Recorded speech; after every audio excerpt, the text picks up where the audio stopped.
One of my longtime audience members and subscribers put a really interesting comment on the channel. I want us to go ahead and take a look at it because I think it's actually very important that we have these conversations. Now, this is a respectable person, by the way. You're going to see their comment. I'm not dogging on them and they're not dogging on me, but we hold our differences in the way we view the console space in terms of this conversation.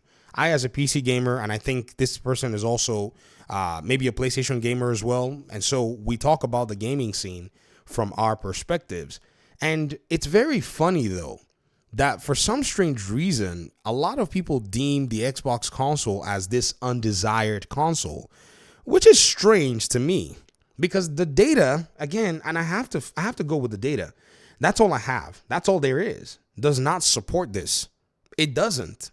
So let's go ahead and take a look at this comment from, my bro over here. So they said, bro, I say this with all due respect.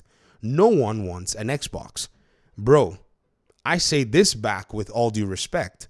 30 plus million people already own an Xbox. Why would they own an Xbox if they didn't want an Xbox? Was it forced on them? No.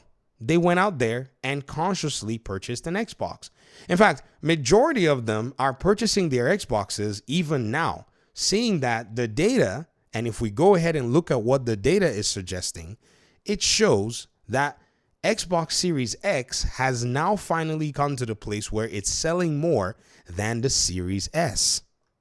I'm sorry, I'm just the messenger. I'm not here to basically talk about anybody's console warring talking points or whatever it is.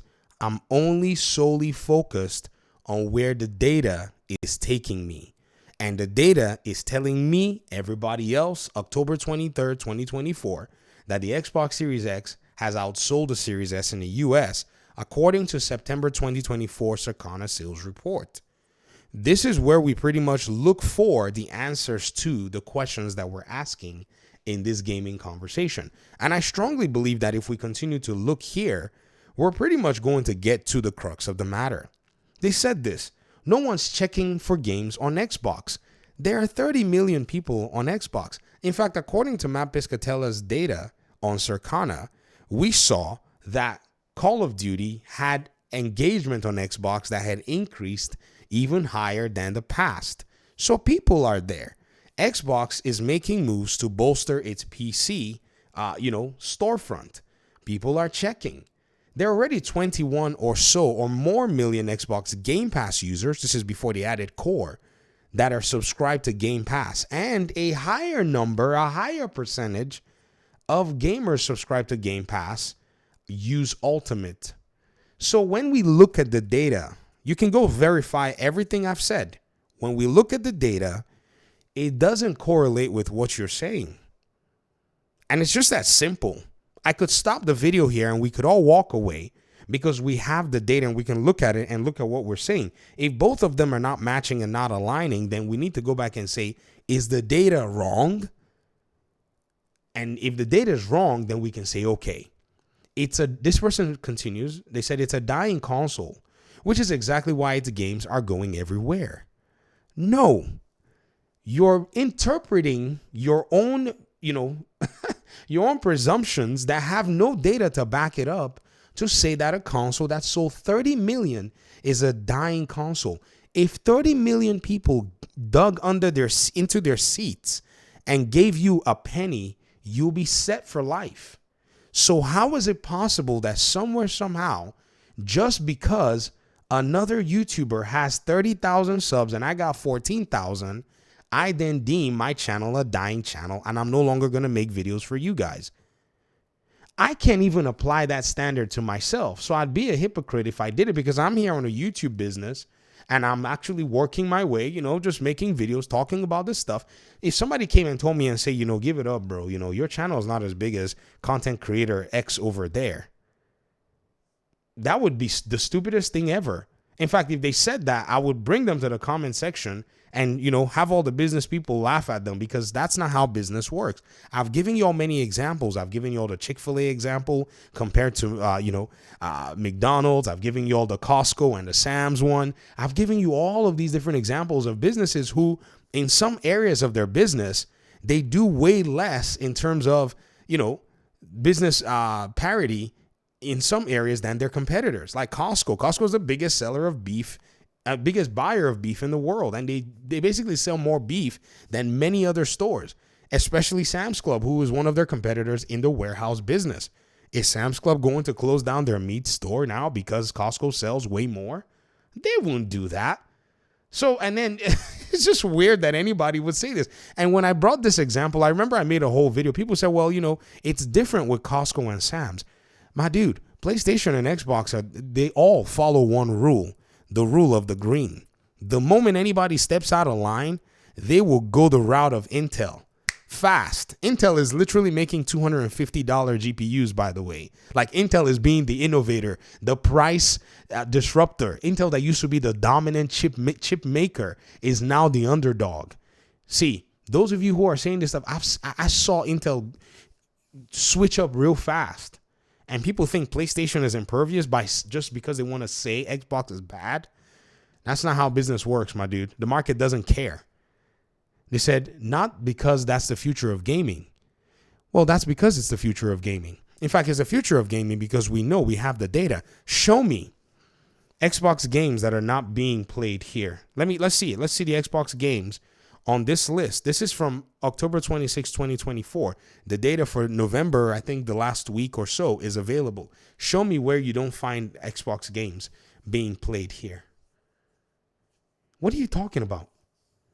Xbox has the opportunity to earn 70% revenue on these games. You think it's going to abandon that because PlayStation sold 60 million consoles? It'll be the most foolish thing to do.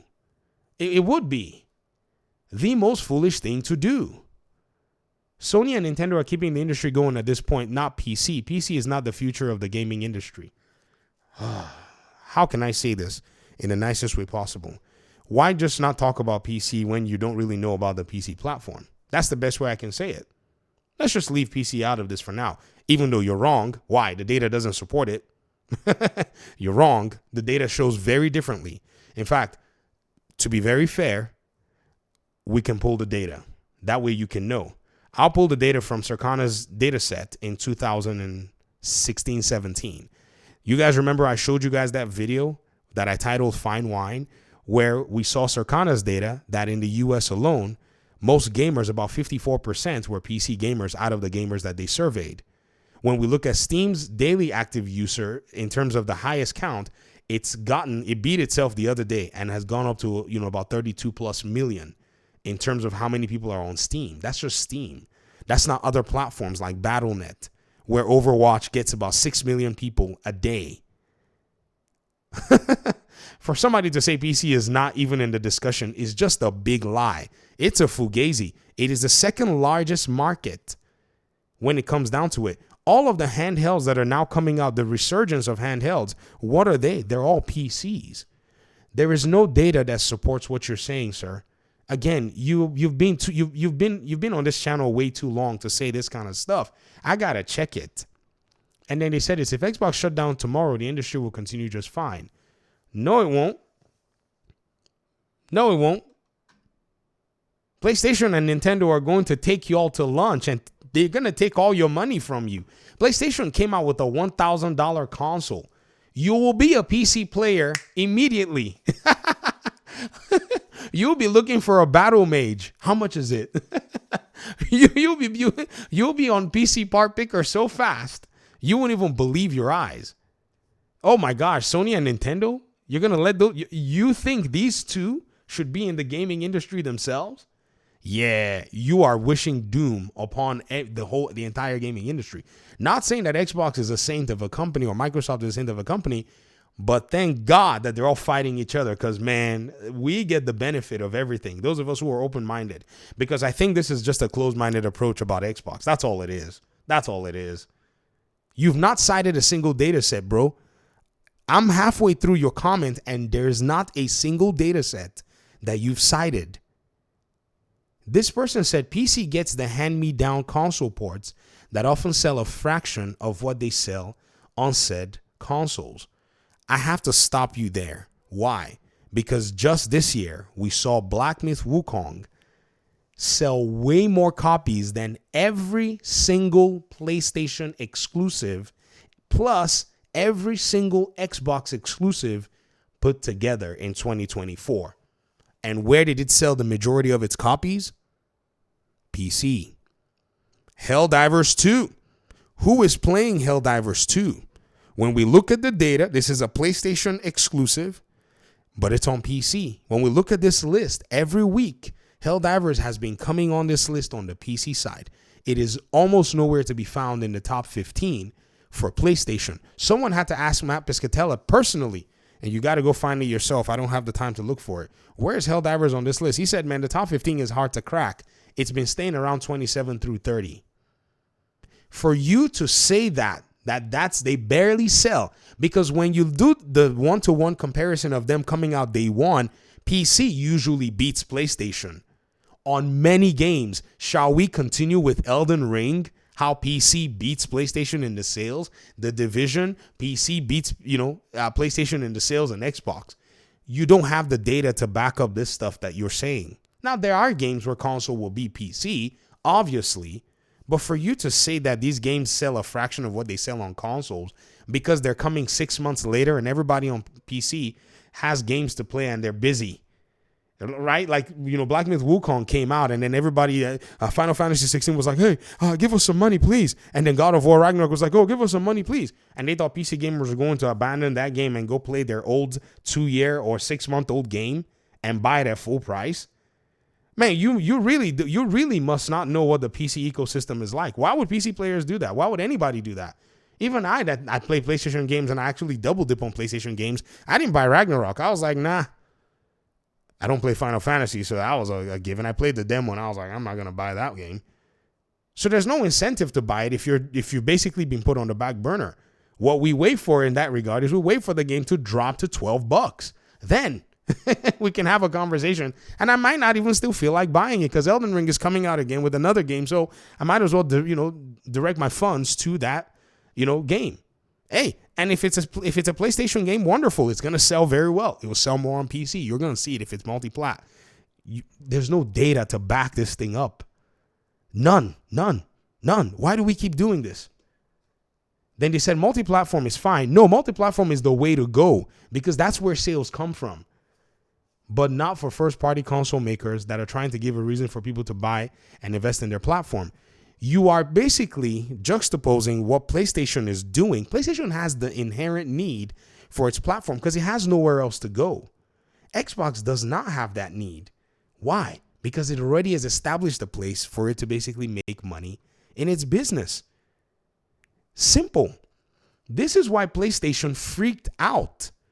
This is why they freaked out in their business analysis where they said that Xbox had basically outclassed them and leapfrogged over them because of their strategic positioning. What is their strategic? Go back and read Jez Corden's article, people, if you're wondering what I'm talking about. What is the strategic positioning? Strategic positioning is simply that.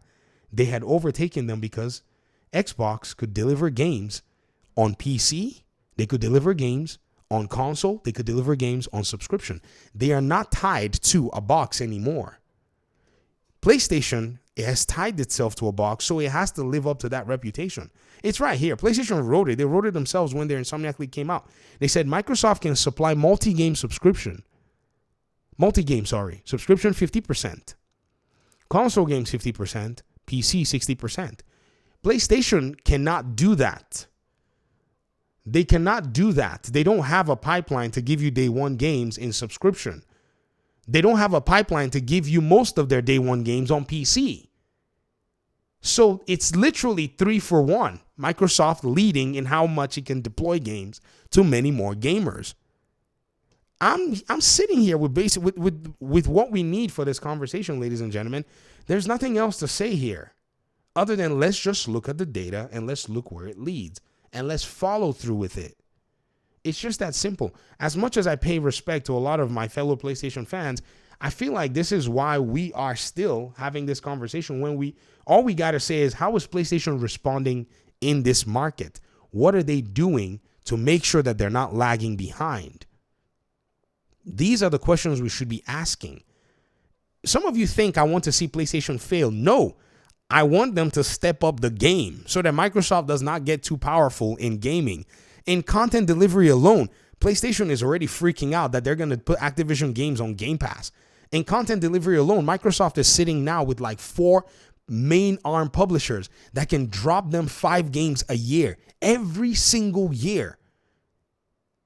Third-party exclusives are now starting to go away. Everybody's bringing their game to Xbox. And what is PlayStation doing?